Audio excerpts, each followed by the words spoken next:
Hey, we're introducing a new program this week, right here in the Funnel Radio Network. Predictable Revenue Radio, hosted by Patrick Morrissey.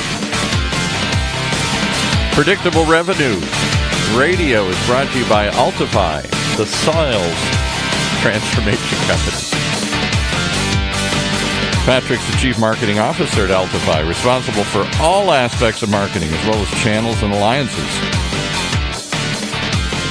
Prior to joining Altify, he was CRO of Simpler, and he has held multiple executive positions in sales and marketing at Salesforce, DataSift, Savion, and Business Objects. At Predictable Revenue Radio, we believe the only way to unlock sustained growth is to deliver predictable revenue by delivering insights, thought leadership, and best practices on how to improve your sales velocity. Predictable Revenue Radio will talk to the top B2B sales leaders, sales ops, enablement, and marketing execs to help you crack the code to high-performance selling.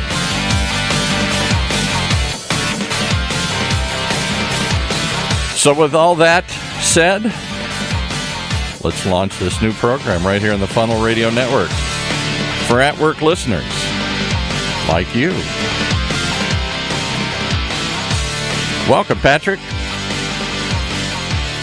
Hi, and welcome to another edition of Predictable Revenue Radio. I'm Pat Morrissey, I'm your host, and I'm pleased to be welcomed Matt Singer. And Matt is actually an expert in the topic we're going to get into, which is talking about how do you enable salespeople in a time of massive transformations. And in this case, in the particular transformation we're talking about is the journey that CenturyLink is on as they're continuing to grow market and grow customers and trying to enable their sales team. So Matt is the Senior Director of Sales Enablement at CenturyLink. Matt, welcome to the program. Hi, thanks for having me. So tell us a little bit about your background and, kind of set the table of where you've come from that leads to the current conversation. Yeah, I have a varied history. I've worked in a lot of industries. I've been in telecommunications now for 11 years. I started at Level 3 Communications, and Level 3 went through numerous acquisitions in my tenure. CenturyLink recently purchased Level 3, and I was one of the leaders on the integration team for the sales organization. I've run the sales enablement, sales effectiveness function for Level 3, and now CenturyLink going on 4 years, having led the integration of the sales organization for the two companies. Now I have about 18 months of integration, this company, and now going forward, looking at purely how do we continue and finish the integration and enable the sales organization, 2,000 person sales organization, be highly productive in an environment with really significant complexity. Complexity probably is putting it mildly, because if you're not an expert in telecom, you might not know the scope and scale of what we're talking about. But give a little context of what you were doing, before the integration to CenturyLink and that activity happened at Level 3. Yeah, I often say that our number one challenge is the fact that we are in an M&A situation about every 2 or 3 years. Oh, wow. Level 3 was buying a company roughly every 2 or 3 years. We never stop and optimize. We're in nonstop integration mode because transitioning products into an end state CPQ system or contract lifecycle or ordering, getting all your data clean and in a Salesforce platform or whatever your CRM. CenturyLink shared that same common history, also in a repeating cycle of acquisitions. So we find ourselves both bringing our complexity together, which I have referred to as we're just having compound complexity. We have sales organization now. It's a unified organization, so we have a single hierarchy, but we have salespeople still working in both legacy company streams. It takes many years to integrate into a single operating platform process. Well, and you commented on trying to make this work for 2,000 salespeople, and as one of the integration leaders, that means by definition you own the problem. But give us a little context for the scope and scale of CenturyLink, the business, because a lot of people aren't going to be familiar with really what you're dealing with here. CenturyLink is a global telecommunications provider. We're the number 2 enterprise telecommunication provider in North America, as well as one of the largest carriers of internet traffic in the world. So we have a worldwide fiber optic network, and then we have metro network in many, many cities throughout the world. So we provide data, voice services, internet access, security services unified communications. So we have a very broad portfolio of services that we offer to businesses. And with the combination of Level 3 and CenturyLink, we also have a consumer service as well, where we offer home, internet, and voice services to consumers. So when you think about trying to bring two big companies together, and actually I heard you refer to it when we were talking in the run-up to the show, this is really compound transformation, because that whole telecom market is evolving very, very rapidly and consolidating very, very rapidly. And it sounds like you guys are on the front end of that. It's better to be the consolidator than getting consolidated. But what does that mean in terms of what the sales leadership looks to you and looks to the team in terms of enabling sales? Sure. This past transaction or integration process, I think, was really successful because we had such great sales leadership. So our leadership team has to make just a never-ending sequence of really critical decisions about how are we going to operate as a company. And this is informed by many different aspects of our integration team, third-party consultants, et cetera. But for example, the landing point when you're going to launch a new sales organization is you have to have the work structure in place. So there's countless organizational decisions to make. You have to have your customer segmented properly, and then a sales channel designed to serve those segments of your customer base. You have to design a compensation plan that rewards the type of action that you want. So if you're in a market capture mode or revenue retention mode, or grow your base, or grow net new logos, you have to design your compensation plan with a sales component, a revenue component. So you've got complexity with your comp plan design, you name it. So there's quite a bit of complexity there. So that leadership and decisive leadership, I think, is one of the most important elements of any solving for transformational complexity in the sales org, is that decisive leadership is essential. And that's what we've, I think, done really well in our integration. So when you think about this transformation, and to your point, being in telecom for a while, you've seen this film before. Where does this thing go sideways generally beyond the leadership piece? So you want good leadership and clarity of vision, but you go from one day trying to enable a team across a broad geography for one set of products and services, and suddenly you've got maybe an order of magnitude more variables to deal with, and you're on short time scales. When you think about having lived through multiple integrations and consolidations before, where are the scars? And I can relate this to both my healthcare experience. I spent about 6.5 years in healthcare prior to my tenure at Level 3. So this is really not industry specific, but what I've seen in past M&As is when you bring in leadership that has one leader from one legacy company, one leader from the other legacy company, and say, share responsibility and try to make these important decisions in a very timely manner. When you've got two people with a 50-50 vote, it really, really slows things down. It's hard to get to the clarity and decisiveness that you need to move fast. The longer you prolong launching your new sales organization, you're just lengthening the lack of productivity, because the fear and uncertainty is the biggest enemy to a productive salesperson. They don't want to invest in accounts they're not sure they're going to keep. Totally. And so that one element of having leaders try to co-decide when they're both bringing a lot of their history and what their paradigm is, that's a real difficulty in an integration. Well, I got to believe that raises a whole list of issues around the customer side of this equation too, from what do I have to who do I work with joint customers, or how do you even think about putting a plan together to map out territories? What's good look like in that, or what are the considerations to start to think about when you're putting a box around bringing two large organizations together and then aligning salespeople to go execute? So one of the guiding principles that we had was to limit the amount of disruption for assignment of account rep to a customer. That's the number one way to disrupt your relationship with the customer during an M&A activity, is to change their account rep. Now, in our case, we had numerous accounts that had two reps assigned to them. So you still have to make some decisions around who's going to be retained. But I'll kind of circle back to your segmentation of your customer base is the first critical part. So in our case, in CenturyLink, hundreds of thousands of accounts, sensibly segmenting your customer base and then designing a sales channel to serve that customer base. What kind of a customer experience you want? How are you going to go to market? what's your sales coverage going to be? How many accounts you're going to sign per rep?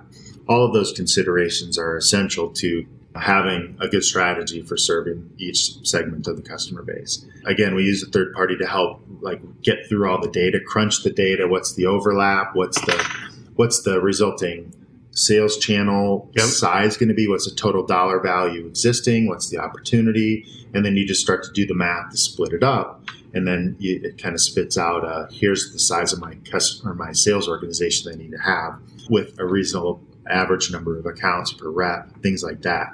There's a lot of data crunching to get there, but that's a super essential part, because to get a salesperson productive, you've got to know who you're reporting to, what customers are you selling to, what are you selling, and how do you get paid. Getting them that clarity, and they're off and running.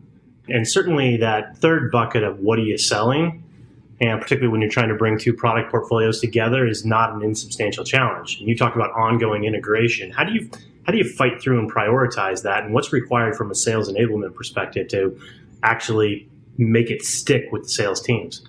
We considered change management to be an essential part of helping the sales organization get through a transition. And again, we experienced this in prior industries. It's not necessarily telecom specific.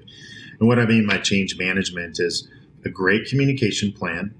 Salespeople, especially during times of dramatic change, they'll engage more than ever. They want to participate in these all hands calls, these broadcast communications to share what's going on. So we did that up frequently, and we made sure to have our figureheads participate in those calls. Then creating a intranet site for the common integration related news and artifacts and documents. So when they need to get to what's the new policy, what's the new comp plan, what's the new whatever it is, we architected the intranet site to make sure we share that content.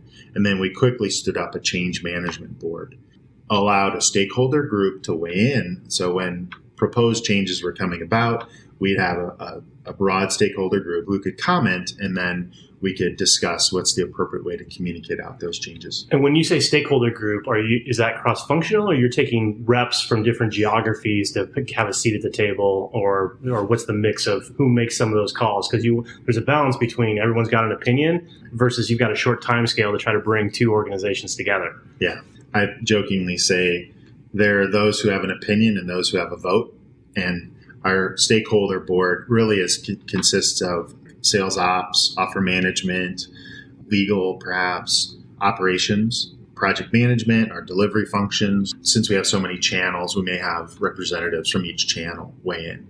So it's a pretty good broad group, and we kind of say you got to show up to cast your vote. So participation is great in that change review board.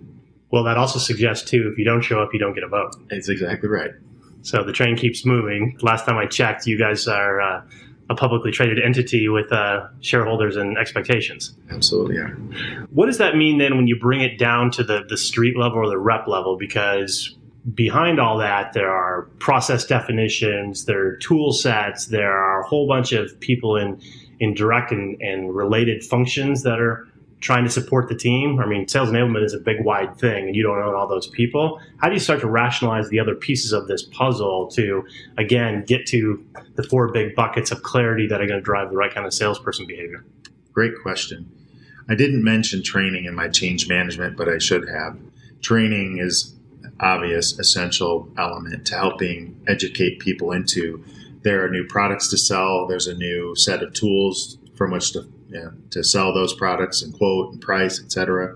There's a new selling process, methodology. So we were upfront and we confronted the differences between the two legacy company ways of doing business. We enabled a thorough, thoughtful training program, knowing that there's only so much a rep can consume. So you have to be very calculated in how much you're going to expose them to. And then the types of training, system-based training, for example, learning a new CPQ system. It's a really difficult thing to do remotely with a large audience. Right. The engagement level, it's just human nature. It's hard to engage. System-based training is a tough one. And we have these labs, quoting labs, where we bring people in. They are opt-in, so it's not prescribed training, but the lab is a working session to get people hands-on and to use the system. So sitting there having to listen to a point-and-click demonstration isn't remotely close as effective as a lab where you're actually going to do while an instructor talks a large group or a modest-sized group through the process. Well, and are they talking them through the process tell me how this works in real life? Because there's one thing about, I need to know what the CPQ system is going to be, regardless of where I come from and the legacy company that I was in. There's another thing when I've got active deals on the table, right? Because business doesn't stop and people still have quotas to meet and expectations to meet and customers to satisfy. How do you bring that piece of the puzzle together? Or do you do those groups in real time around real opportunities? And also a great question. What we stood up, which I would consider another best practice, is we call it the Sales Success Center. It's an internal support desk that is on demand, available via chat, a ticket, or a phone call. We expand the group for a purpose of an integration because we know we're going to be introducing a dramatically larger amount of change. So that live deal support is critical. So if they simply run into a how-to question or a technical issue, or they need somebody to just walk them through, how do I do it this? Why do I do it this way? That Sales Success Center is the group that does that. So I staff that from 6 a.m. to 6 p.m. Mountain Time. I've got a group on a shift that 6 hours at a time. There's only so much you can answer questions from grumpy salespeople. But it's an extremely successful function that helps bridge the gap until reps become proficient in the go-forward way of doing business. Yeah, and when you get them to the go-forward, particularly when you're talking about global footprint and strategic accounts, then what does good look like, or what are the kind of behaviors that you're looking for from a sales enablement perspective to say, hey, yeah, they're getting it. We're making progress. Well, because certainly there's revenue, right? You either made the number, you didn't make the number, you closed the deal, but that's not the only element here. And we, of course, look at the traditional measures of success, like quota attainment and win rates and yield, or the percentage of reps who make a quota. I look at the data frequently on how many tickets, chats, calls are coming into the Sales Success Center. What are the top issues that we're seeing as trends? And then we're in a ticket prevention mode. We don't want them to have to call. Right. So we engage our training organization, we engage IT, we'll engage whoever the fix agent is for the respective top reasons. And so sometimes it's just, we did a new product release and now we have a lot of questions because it's just a natural adoption rate of a new product. But by looking at the data and looking at the reports, we have like the fastest pulse on what the challenges of the challenges du jour are for our sales organization. And so when you think about the go forward then, so you've gotten through phase one of the integration, but back to where you started, this sounds like in telecom, or certainly in CenturyLink today, and it's an ongoing series of integrations and things that you're trying to rationalize from acquisitions on both sides of the house. So when you look over the time horizon for the next couple of years, what's top of mind for you, and what would be top of mind for other people, who might be in a similar situation where they're trying to bring, two companies together in an M&A situation? Simplicity and sales productivity are the resounding themes. So how can we make a seller's job easier, whether it be their interaction with the customer? What are some of their challenges with maybe learning the new products and the pitch, or is it the content that enables the pitch? Is it too much pricing, bureaucracy, whatever it may be? So we're very sensitive to those productivity drains that affect the seller. We want to get to quickly an end state of, here are the products you should sell, here's what's going to make you most successful, here's what the market wants. We have a huge investment in our systems and our process optimization. So being really in tune with what the challenges are and enabling them to be as productive as possible, that's just kind of the drumbeat that we live by. It's a different set of problems depending on where you are and what the type of transformation you're going through.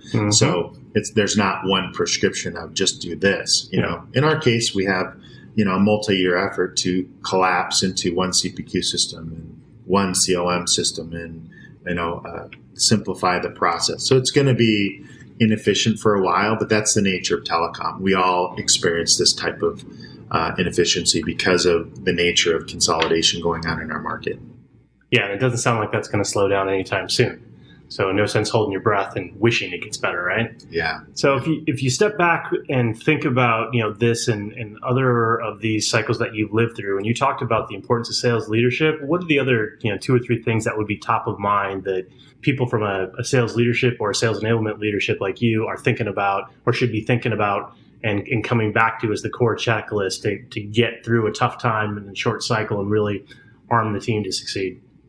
When you think about how do we make a sales organization operate better, it's easy to jump to technology being the solution, right? But you've got to think about wait. We're at Dreamforce this week. Are you telling me technology and some of the cloud is not the solution? It's part of the solution. Okay, fair enough. People and the process, and then your systems or your technology. I mean, I own a big portfolio of tools, so believe me, I'm an advocate for the right tools for the job, and automation and simplicity can certainly come from that. But how you hire, how you train, how you reward and incent, and how you manage your people, that is the foundation. You got to do that right. You got to have a sensible process. You got to have a process that helps them be successful in selling what you believe the marketplace needs the most. Process is essential. You cannot have great technology that overcomes a process that just is incomprehensible and tough to follow. Yep. And then frosting is a technology. Technology can create consistency. It can automate steps. It can help make the customer experience better. But none of the technology matters if you don't hire right, you don't train to some degree of proficiency, you don't have capable reps. Technology, unless you're a pure online marketplace, I mean, you got to have the people. 100%. And that's probably a great place to wrap up this conversation. When you think about your career, who would you point to as the best sales leader and or the best sales enablement leader you've ever worked for, and why? And what did you learn? Yeah, now I'm on my second time reporting to my current boss. I mean, I don't know if I'm supposed to say names or not, but up to you. Yeah, well, I'll just say my current boss. And it's a woman, and I have 2 daughters, and she's a great role model for a successful woman in a technology company. I admire her for that. I admire her for what a great champion she is for important causes. Sales enablement isn't inherently at the desk. I'm not at the table of the CEO with the strong voice as other functions like IT always the CMO. You've got all these other functions that have earned a spot at the CEO's table. Sure. Sales enablement isn't quite there. So you have to have a champion that can really advocate for you. And she does that extremely well. She's also a great sales leader. It's tough to find the balance between being really good at leading a large set of sales channels as well as leading sales enablement for the benefit of the whole company. And so she's a great champion in that respect as well. Fantastic. And it sounds like you just set the bar for what the future of sales enablement looks like, which is a seat at the CEO's table. Absolutely. And I just heard a phrase yesterday, Chief Productivity Officer. So that's my personal goal. I want to be the CPO. Fantastic. That we look forward to watching your meteoric rise to the CPO position. So Matt, thanks so much for joining us. Have a great Dreamforce, and happy selling. Thank you.